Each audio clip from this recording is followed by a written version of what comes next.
नमस्कार, स्वागत है आपका मुनाफे की मंडी में, जहां हम आपको कमोडिटी मार्केट की तमाम बड़ी खबरें बताते हैं। साथ ही आपके लिए बेहतरीन ट्रेडिंग कॉल्स और ग्राउंड पर एग्री मार्केट से लेकर नॉन एग्री मार्केट में क्या चल रहा है वो सब कुछ रिपोर्ट हम आपके लिए लेकर आते हैं। आज हमारे साथ 4 मेहमान हैं। हमारे साथ धर्मेश भाटिया हैं, एमिरेट्स एनवीडी से दुबई से जुड़ेंगे, डायरेक्टर हैं। किशोर नारने हैं, कमोडिटी और करेंसी के मोतीलाल ओसवाल फाइनेंशियल सर्विसेज के हेड हैं। और साथ ही दिनेश सोमानी है, प्रो इंटेलीट्रेड सर्विसेज से। और साथ ही आज हमारे साथ एक और खास मेहमान है, विवेक अग्रवाल हैं, हमारे साथ स्टूडियो में मौजूद हैं। बीएसए फाउंडेशन के एमडी हैं। शुक्रिया विवेक जी, आप यहां पर स्टूडियो में आए हैं। इनसे हम पल्सेस मार्केट पर इनकी राय लेंगे कि चने में क्या हो रहा है, पीली मटर को लेकर सरकार की क्या योजनाएं हैं, और तुअर के सप्लाई को लेकर, इंपोर्ट को लेकर क्या स्थिति है, दलहन के महंगाई को लेकर खास तौर से इनसे हम आगे बातचीत करेंगे। लेकिन आज दिन गोल्ड का है। गोल्ड ने नया रिकॉर्ड बना दिया है। अप्रैल वायदा आज 69,699 रुपए की नई ऊंचाई पर पहुंच गया और कॉमेक्स पर सोना $2300 के पार जा चुका है। ऐसे में हमने ग्राउंड पर कुछ बड़े एक्सपर्ट, देश के बड़े ज्वेलर से बातचीत की। उन्होंने गोल्ड को लेकर क्या कहा, सिल्वर को लेकर क्या कहा है, 2024 में उनका क्या टारगेट है, आइए उन सारे मेहमानों को सुन लेते हैं। 2024 में टॉप लेवल क्या गोल्ड का हो सकता है और बॉटम क्या हो सकता है, क्या रेंज आप देख रहे हैं गोल्ड में इस साल? पिछले 6 महीने से हम बता रहे हैं कि $2400 तक के गोल्ड जा सकता है। अभी करेंसी का मुझे पता नहीं है, लेकिन ऐसा लगता है कि 70 से 75 हजार रुपए तक के बीच में रेट चलेंगे और ये कंटिन्यूअस बढ़ते जा रहे हैं, क्योंकि रेट कट के बारे में सबको पता है। किसी को ये नहीं पता कि रेट कट कब होगा, लेकिन ये तय है कि रेट कट होगा। अगर यूएस का रेट कट होगा तो सोना निरंतर बढ़ते चले जाएगा। कुछ हद तक के न्यूज डिस्काउंट हो चुकी है, लेकिन जब एक्चुअल रेट कट आएगा उसके बाद में काफी रेट बढ़ जाएंगे। और जियो कंसर्न्स भी बहुत ज्यादा हावी हो रहे हैं, उसकी वजह से भी सेफ हेवन करके सोने में डिमांड भी है, उसकी वजह से भी 65-66,000 एक न्यू नॉर्मल बनकर आगे आ गया है। और ऊपर में 75,000 दिवाली तक या दिसंबर तक आपको देखने को मिल सकते हैं। ओके, यानी 65 से 66 लोअर लेवल और ऊपर में 75,000 रुपए तक, यानी दोनों एक्सपर्ट्स को लगता है कि 75,000 का टॉप बन सकता है इस साल, या दिवाली या साल अंत तक वो लेवल दिख सकता है। बीच में आपको करेक्शन भी दिख सकते हैं। राजेश जी, आप बताइए, आपको क्या लग रहा है, गोल्ड का टॉप लेवल क्या होगा और बॉटम क्या होगा, क्या रेंज आप देखते हैं गोल्ड में? बिल्कुल, अभी जो गोल्ड का रेट चल रहा है, अगर आप जीएसटी के साथ देखते हैं तो 71,000 के आसपास तो चल ही गया, 71,350 के आसपास फिजिकल मार्केट में। मुझे नहीं लगता है कि 67 से या 68 से नीचे फिर से एक बार दिखेगा। हाँ, ये मैं कह सकता हूँ कि ऊपर साइड में अगर देखता हूँ तो 77-78,000 तक के इसकी इसी साल संभावना दिख रही है रेट बढ़ने की। आशीष जी, आप बताइए, आपका रेंज क्या है? अगर आप भी इस तरह की तेजी की उम्मीद रखे हुए हैं तो क्या लगता है, कौन से ऐसे ट्रिगर होंगे जो गोल्ड के प्राइस को इस तरह से ड्राइव करेंगे? जब साल की शुरुआत में टीवी चैनल्स पे हम लोग आ रहे थे, तब हमने कहा था कि एक बार 68,000 का टॉप होगा और 2300 या 2320 तक का डॉलर में भाव जाएगा। लेकिन ये स्पाइक में एक थोड़ा ट्विस्ट ये आया है कि जो रुपये का प्राइस है वो एक्सपेक्टेड था कि वो 82 के पास में चला जाएगा, but it has gone the other way around. 83 के क्लियर कट ऊपर चला गया और उस हिसाब से 67 की जगह आज 68-69 का हमें रेट्स देखने को मिल रहा है। मुझे लगता है कि एक बार 2320 या 2350 तक एक बार जाके थोड़ा रुकावट आएगी, थोड़ा पॉज लेगा गोल्ड, उसके बाद थोड़ा करेक्शन आके फिर वापस नेक्स्ट लेवल पे, जैसे नितिन जी ने कहा, 2400 तक जा सकता है। अगर आगे 2-4 महीने में आप गिनते हो तो मुझे लगता है 2320 के हिसाब से 72,000 प्लस जीएसटी का रेट हमें देखने को मिलेगा। चांदी का 2024 को लेकर जो रिपोर्ट है सिल्वर इंस्टीट्यूट की, वो सेकेंड हाफ काफी बेहतर रहने वाला है, वहां पर नया रिकॉर्ड भी बनने की संभावना दिख रही है। आपके टारगेट क्या है इस साल के लिए और क्या ट्रिगर होंगे? 30 सेकंड में आप सभी मेहमानों से जवाब चाहेंगे चांदी पर। हर बार चांदी थोड़ा सोने को लैग करती है, सोना आगे निकल जाता है, उसके बाद चांदी जागती है। जो आज हमने देखी, थोड़ी चांदी की मूवमेंट शुरू हो गई है, लेकिन आगे चल के मेरे को 80,000 तक का प्राइस चांदी में जाता हुआ लग रहा है। ओके, यानी आपको लग रहा है 80,000 पार कर सकते हैं? ओके, ये पूरे साल का टारगेट है आपका? यस। ओके, राजेश जी, आपको क्या लग रहा है, चांदी की चाल किस तरह की यहां से रहेगी? आपके टारगेट पूरे साल के लिए क्या है चांदी में सर? बिल्कुल, अभी गोल्ड आपने देखा, जितना गोल्ड बढ़ा उतना सिल्वर नहीं बढ़ी। अगर अनुपात में देखते हैं तो 100% मुझे लगता है कि ये तेजी जल्दी ही आपको सिल्वर में भी देखने मिलेगी। और मुझे लगता है कि टारगेट अगर बोलूं तो 85,000 के आसपास मुझे दिखते हैं। 80 और 85,000 के बीच में आपको बहुत जल्दी चांदी दिख जाएगी। ऐसे कौन से ट्रिगर होंगे जो चांदी को 80 से 85 हजार रुपए इस साल ले जा सकते हैं? देखिए बहुत बहुत जगह इसके यूज बहुत बढ़ गए हैं। पहले के मुकाबले आप देखेंगे कि आप सोलर पैनल में तक यूज होने लगे, मतलब इलेक्ट्रॉनिक आइटम में इतना यूज हो गया, तो डिमांड इसकी है। मतलब पहले क्या होता था, केवल एक देखा जाता था कि इसको हमें सिर्फ बर्तनों में यूज करना है या पायलों में यूज करना है, लेकिन इंडस्ट्रियल यूज इतना बढ़ गया है इसका, तो काफी लोग इससे पसंद करने लगे और ये काफी फ्रेंडली मेटल भी है, तो इस वजह से और क्लिनिकली इसमें मेडिकली यूज होने लग गया है। कई जगह इसको यूज बढ़ गया है, तो ये एक कारण है कि इसका डिमांड ऑलरेडी थी, है और रहेगी। तो फिलहाल के लिए थोड़ा स्लो चाल दिख रही है, लेकिन ये आने वाले दिनों में फिर से तेजी पकड़ेगी। ओके, यानी 80 से 85 हजार रुपए के टारगेट है। आशीष जी कह रहे थे 80 हजार और राजेश जी 80 से 85 का रेंज दे रहा है। इनको लग रहा है जिस तरह से चांदी का दायरा बढ़ रहा है, चाहे वो हाउस होल्ड प्रोडक्ट्स वगैरह के तौर पे घरों में घर घर में इस्तेमाल और मिडिल क्लास तक भी चांदी के प्रोडक्ट्स इस्तेमाल कर रही है, तो एक दायरा बढ़ रहा है। साथ ही 50% तो इंडस्ट्रियल कमोडिटी है ही चांदी। आप बताइए सैम मेहरा जी, आपको क्या लग रहा है चांदी के टारगेट 2024 के लिए क्या है और क्या ऐसे ट्रिगर होंगे जो सपोर्ट करेंगे चांदी की कीमतों को? चांदी अभी $25.5 है जैसे, और 76,000 करीब है। चांदी मुझे लगता है कि अभी जो रैली गोल्ड के अंदर आई है, चांदी की रैली अभी पेंडिंग है।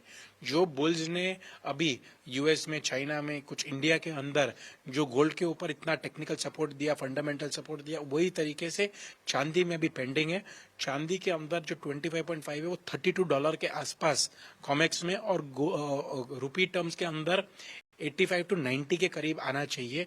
इसके कारण है कि चांदी की ज्वेलरी भी अच्छी चलने लग गई है, इंडस्ट्रियल डिमांड बहुत अच्छी हो गई है, और बुल्स जो है जो इंटरनेशनल मार्केट्स के अंदर प्ले भी करते हैं।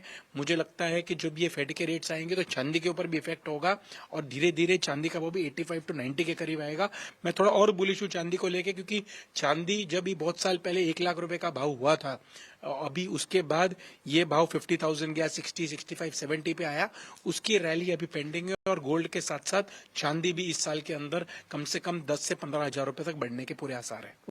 ओके, यानी चांदी में बड़ी तेजी लग रही है और कई सारे एक्सपर्ट्स हैं जिनको लग रहा है कि 90,000 से 1 लाख रुपए तक भी चांदी हो सकती है। और वही गोल्ड में अभी भी उनको तेजी दिख रही है। हालांकि उनको लगता है कि हो सकता है कुछ नियर टर्म में करेक्शन दिखे, लेकिन साल का जो टॉप लेवल देख रहे हैं जो ज्यादातर ज्वेलर्स है, उनको लगता है 75,000 रुपए तक जा सकता है। हमारे साथ धर्मेश भाटिया हैं। धर्मेश जी बताइए, आपको क्या लग रहा है गोल्ड और सिल्वर में किस तरह की चाल यहां से दिखेगी सर?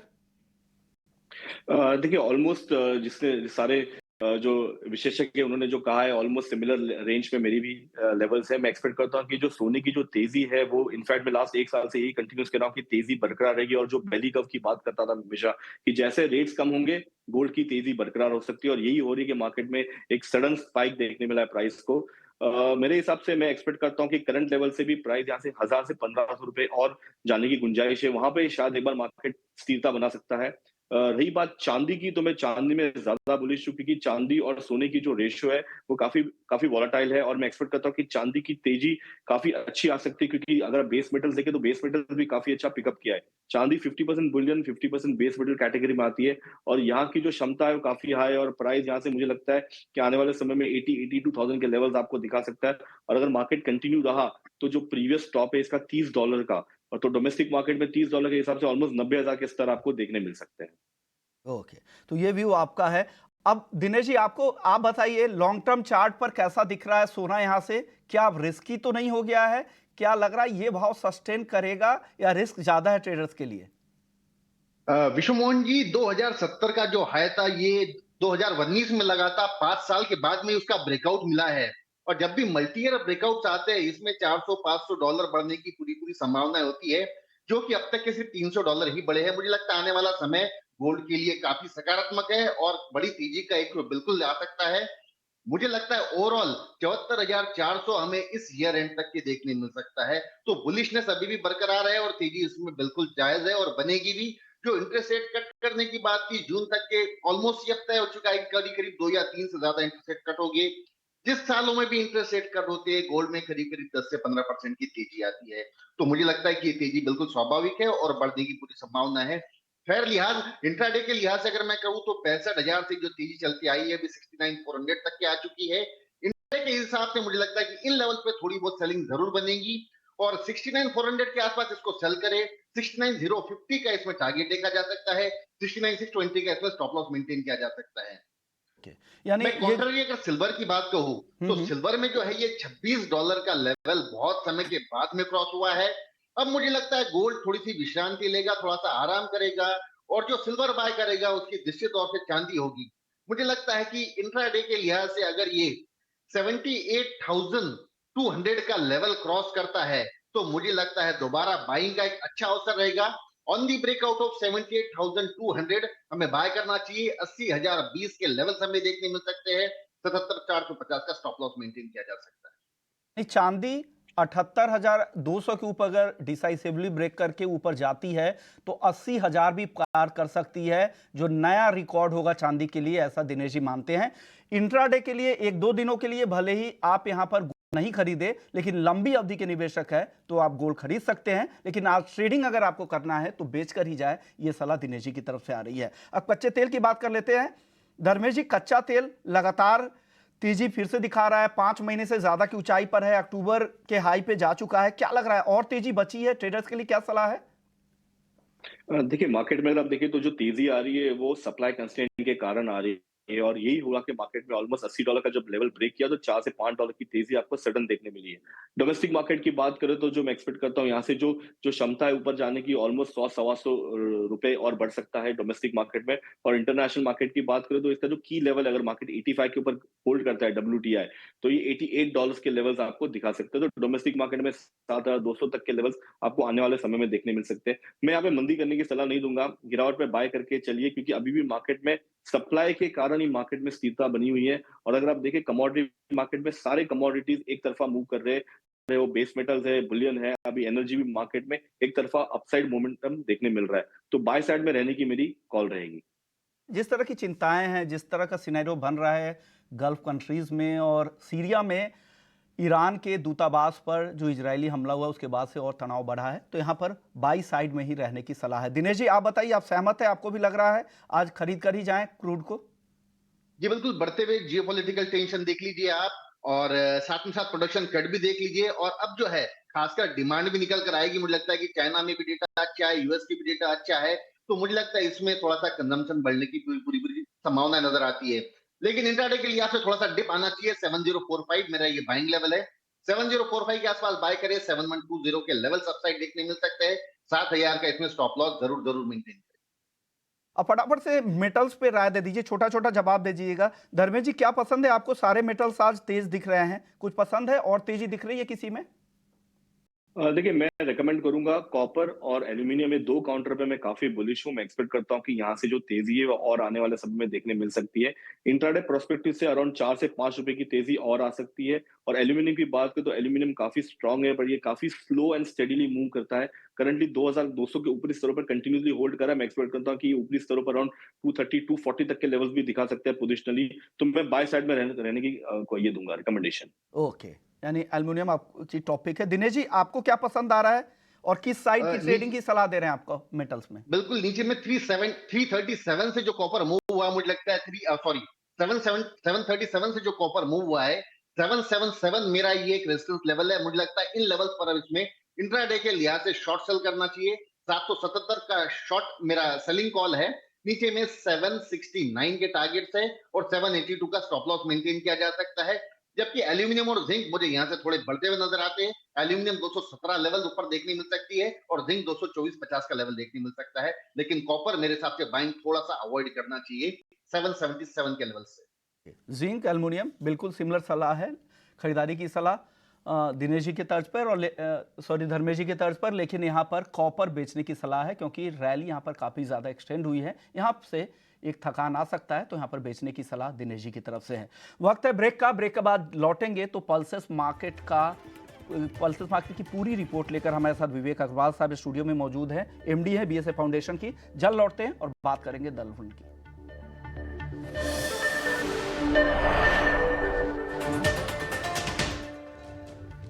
ब्रेक के बाद आपका स्वागत है और आप देख रहे हैं मुनाफे की मंडी और अब बात करते हैं पल्सेस की। हमारे साथ विवेक अग्रवाल साहब स्टूडियो में मौजूद है, भारत सब कॉन्टिनेंट एग्री फाउंडेशन के एमडी है। शुक्रिया सर। सबसे पहले बात सर हम तुअर की करेंगे क्योंकि तुअर की महंगाई सबसे ज़्यादा है। मैं खुद भी जब भी खरीदारी करने जाता हूँ देखता हूँ कि इसकी महंगाई कब कम होगी। काफी समय से देख रहा हूँ 150 रुपए के अब ऊपर ही टिक गया है, 150 से 200 के बीच में रिटेल में दाम चल रहे हैं। क्या लग रहा है विवेक जी, क्या यहाँ पर कुछ राहत मिलेगी? इंपोर्ट को लेकर क्या स्थिति है? देखिए, जैसा कि मैंने पहले भी कई बार आपके चैनल्स पे कहा है और बाकी चैनल्स पे भी कहा है कि तुअर की क्रॉप लगातार 2 सालों से खराब होती आ रही है। ओके। और ये फैक्ट्री में कोई उत्पादन इसका होता नहीं, ये एग्रीकल्चर प्रोडक्ट है, तो निश्चित रूप से इसकी शॉर्टेज है और गवर्नमेंट ने बहुत कोशिश की है। उसके बावजूद एक स्तर पे जाके ये प्राइस पहुंच गई है और मुझे नहीं लगता कि अभी आने वाले महीनों पे इस प्राइस पे थोड़ा सा सॉफ्टनेस आएगी। जब अफ्रीका की न्यू क्रॉप आएगी तब मुझे लगता है कि तब थोड़ी बहुत प्राइस में नरमी देखने को मिलेगी, पर ये थोड़ा अभी कहना मुश्किल है कि हाल फिलहाल में प्राइस थोड़े कम होंगे, क्योंकि जब आपके पास क्रॉप ही नहीं है तो आप कैसे एक्सपेक्ट कर सकते हैं कि मार्केट आपको सॉफ्ट हो जाए। ये ज़रूर है कि तुअर की प्राइस बढ़ने के कारण मसूर और बाकी चीज़ों की कंजम्पशन धीरे धीरे बढ़ने लगी है। और आप देखें कि भारत सरकार ने भी येलो पीस का इंपोर्ट ओपन किया है, जिसके कारण येलो पीस का कंजम्पशन बढ़ने लगा है।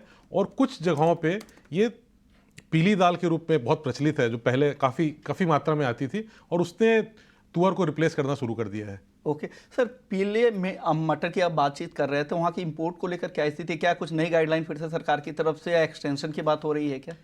देखिए, मार्केट ये बिल्कुल एज्यूम कर रहा है कि अभी तक जो निर्णय लिया था सरकार ने कि 30 अप्रैल तक की जो बीएल है तब तक ये येलो पीस का इंपोर्ट अलाउ करेंगे। मतलब अगर रशिया से कोई कार्गो 30 अप्रैल को लोड निकलता है और मई और जून में भी पहुंचता है तो सरकार उसको इंपोर्ट के अलाउ करेगी। लेकिन जिस तरीके से अभी खबरें आ रही हैं और जिस तरीके से मार्केट पूर्वानुमान लगा रहा है, उनको लगता है कि येलो पीस का इंपोर्ट हो सकता है सरकार 1-2 महीने के लिए और एक्सटेंड कर ले, क्योंकि ये सामान्य रूप से इंडस्ट्री मान रही है कि चिकपीस की क्रॉप, जो चना है, उसकी क्रॉप अपेक्षा से काफ़ी कम होने की उम्मीद है। ओके। अभी भी ये मार्केट का प्रेडिक्शन है, सरकारी आंकड़ों के हिसाब से तो बहुत ज़्यादा 10-5% का डिफरेंस है, बट मार्केट इसको ज़्यादा डिस्काउंट कर रहा है और मार्केट के हिसाब से क्रॉप की ज़्यादा शॉर्टेज है। तो मेरे ख्याल से सरकार इसमें अपना थोड़ा सा सुरक्षित निर्णय लेना चाहेगी और सप्लाई साइड को अच्छा रखने के लिए येलो पीस इंपोर्ट को 1-2 महीना सरकार और बढ़ा सकती है। ओके सर, एक और सवाल चना को लेकर है। चने की अराइवल्स तो हो रहे हैं, लेकिन स्थिति खबरें ये आ रही कि शॉर्टेज की स्थिति है मार्केट में। क्या आप लोग के पास भी इस तरह की रिपोर्ट है? जी बताइए सर। निश्चित रूप से मैंने इसके पहले इसीलिए बोला, येलो पीस सरकार ने इंपोर्ट का जो निर्णय लिया था इसी चीज़ को देखते हुए लिया था। और आज की डेट पे आप देखिए, हमारे यहाँ सस्ती दाल में सबसे सस्ती दाल येलो पीस इंपोर्ट की दाल है, जिसका करंट मार्केट प्राइस बॉम्बे में 41 रुपीज़ के आसपास है। और इतनी सस्ती दाल अभी तक कोई भी दाल इस प्राइस रेंज में नहीं है। तो मुझे लगता है कि सरकार को इस बात की आशंका है कि चिकपीस का या चना का जो उत्पादन है वो उनके अनुमान से कम होगा, और उसके लिए ये सप्लाई साइड का रिप्लेसमेंट येलो पीस है, और जिसमें मार्केट ये अनुमान लगा रहा है कि सरकार इसे निश्चित रूप से आगे बढ़ाएगी इंपोर्ट की अवधि को। ओके विवेक जी, एक और मेरा सवाल था। जिस तरह के अभी आईएमडी की प्रेस कॉन्फ्रेंस थी, वो आईएमडी के साइंटिस्ट भी हमारे साथ कल जुड़े थे, वो कह रहे थे कि इस बार गर्मी काफ़ी ज़्यादा रहने वाली, हीट वेव की जो स्थिति रहेगी ना, अगले 3 महीने काफ़ी ख़राब रहने वाले हैं। तो क्या इसका असर, और जो एल नीनो है वो जून तक एक्टिव से फिर न्यूट्रल की तरफ जाएगा जून के बाद ही, यानी जून जुलाई तक रेस्पाइट नहीं है, क्या ऐसे में इस बार फिर से दलहन की स्थिति बिगड़ने वाली है? और क्योंकि ये खरीफ सीजन में ही तुअर की फसल होती है, क्या फिर इस बार भी लगातार तीसरे साल इस तरह की सप्लाई की दिक्कत हो जाएगी?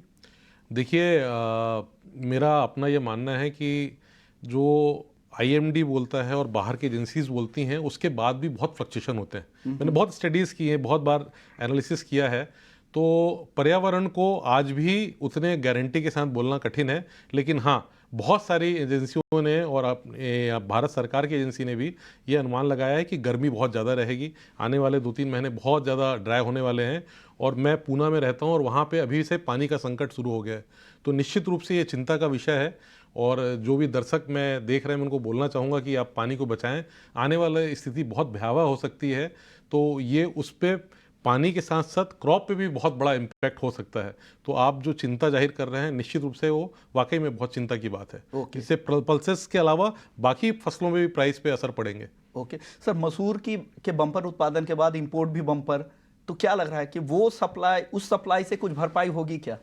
देखिए, मसूर का जो उत्पादन था, सरकार ने जो एज्यूम किया था, मेरे ख्याल से उतने अच्छे आंकड़े नहीं आ रहे हैं। हम उसके आसपास हो सकते हैं। और आज तुअर और मसूर के प्राइस में बड़ा डिफरेंस है। इसलिए मसूर का कंजम्पशन बढ़ा है, इसलिए जो लोकल प्रोडक्शन बढ़ा था और इंपोर्ट था, दोनों कंज्यूम हो रहा है। तो मेरे ख्याल से सरकार ने इसका अल्टरनेट मसूर को रखा हुआ है, इसीलिए इसका इंपोर्ट भी बढ़ रहा है और लोकल प्रोडक्शन भी कंज्यूम कर रहा है मार्केट। ओके, और वही वजह है कि एकमात्र वही दाल है जो काफी लिमिट में और काफी सस्ती भी दिखती है। और आप कुछ कहना चाह रहे हैं? मैं बोल रहा था मसूर के अलावा येलो पीस, दो चीज़ ऐसी है जिन्होंने बहुत अच्छा मेंटेन किया है।